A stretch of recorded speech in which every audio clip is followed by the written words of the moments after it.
WestJet. It's Canada's other major carrier next to Air Canada. While there was major consolidation in the country's airline industry in the early 2000s, WestJet has risen to become a serious rival to Canada's flag carrier. Now, with the Boeing 787-9 in its fleet operating both transatlantic and trans-Pacific, we take a look at WestJet's full fleet and where the airline is headed. And so, with data coming from planespotters.net, the WestJet mainline fleet consists of some 157 aircraft, with more on the way.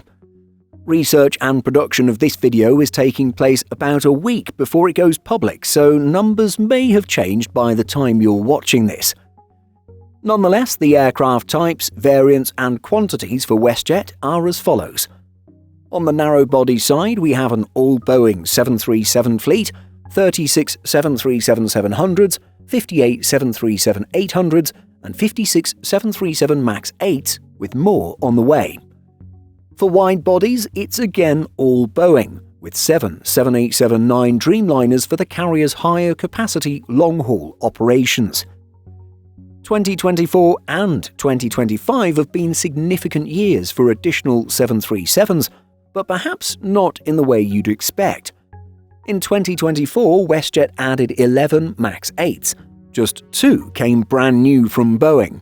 After all, 2024 was Boeing's door plug crisis year, and deliveries were halted for some time. However, the other 9 MAX 8s came from Lynx Air, which ceased operations in early 2024. 2025 has thus far seen the delivery of 22 737s. Interestingly, not all of these are MAX aircraft. Indeed, 9 of these jets are 737-800s and are actually the result of WestJet's acquisition of Canadian leisure carrier Sunwing. The acquisition also provided WestJet with Sunwing's 737 MAX 8s. Again, for 2025, relatively few quote-unquote deliveries to the airline were brand new from Boeing. WestJet legally acquired Sunwing in May 2023, but it was actually in late May 2025 that the airline officially completed its integration of Sunwing Airlines. As explained by the airline, the achievement was the culmination of 2 years of work, strategic coordination, and consultation. Alexis von Hunsbruch, Chief Executive Officer of the WestJet Group, commented on the accomplishment, saying, "Completing 2 airline consolidations in just 2 years, the first with Swoop in 2024 and now Sunwing, was complex and required coordination across every aspect of our business, from operational, labor and regulatory areas to experiential and cultural elements."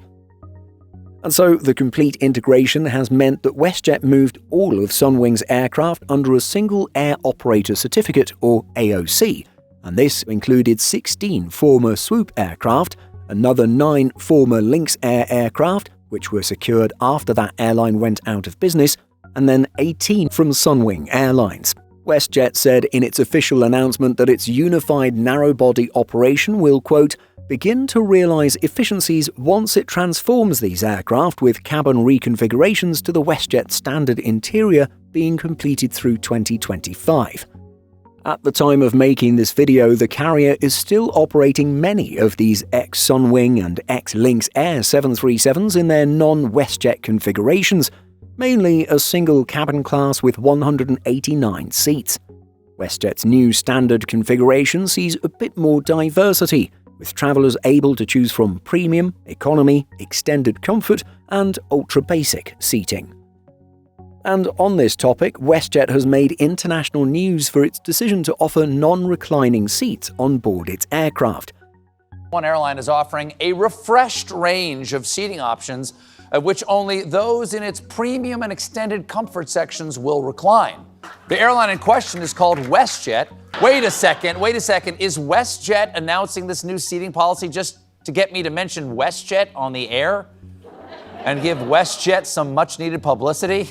Well, nice try, WestJet. Jennifer Booth, the senior manager of media relations for WestJet, told CTV News, "Part of this reconfiguration includes new standard economy seats that are inclusive of a slight recline that cannot be adjusted." CTV News notes that to manually recline on those flights and have extra space, passengers will likely have to purchase an upgraded seat. These seats are most likely part of the carrier's Ultra Basic category, which only entitles ticket holders to one personal item that must fit under the seat. Carry-on bags would be an extra charge. Framing the change as a decision to charge for the ability to recline certainly makes good clickbait, or perhaps rage bait.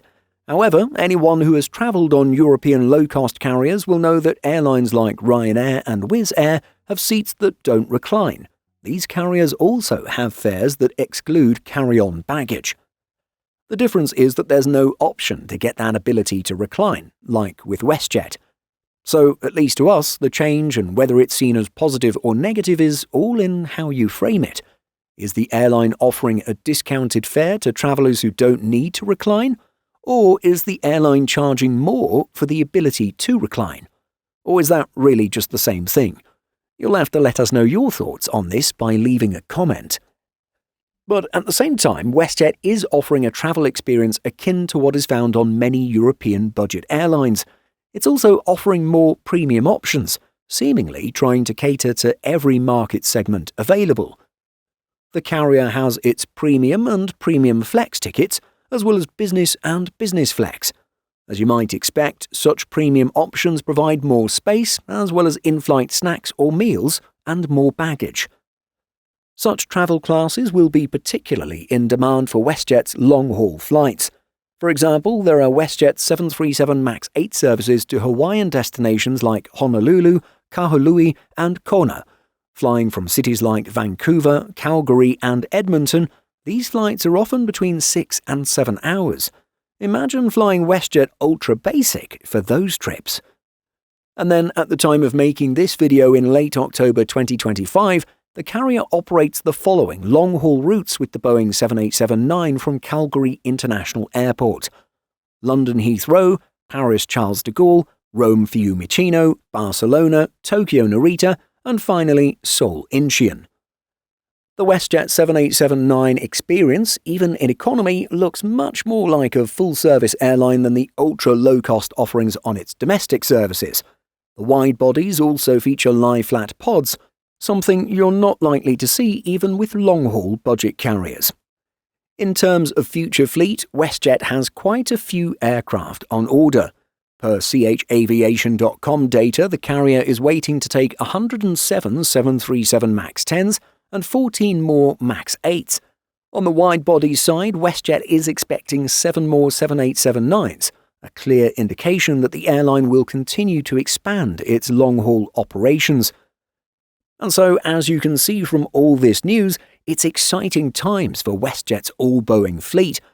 The carrier has absorbed some of the competition, which we're sure Air Canada is less than pleased about. At the same time, the two major carriers seem to have carved out their own respective geographical domains. Air Canada is focusing its efforts in the eastern part of the country, while WestJet is focusing on, well, Western Canada. To be more specific, WestJet has moved more of its operations to Alberta, while Air Canada is prioritising markets in the east, such as Toronto, Montreal, and Ottawa. So, what do you think about the WestJet fleet in 2025? We'd particularly love to hear your thoughts on its ultra-basic seats that don't recline. Does this justify outrage, or is it an opportunity for travellers to fly at a further discount?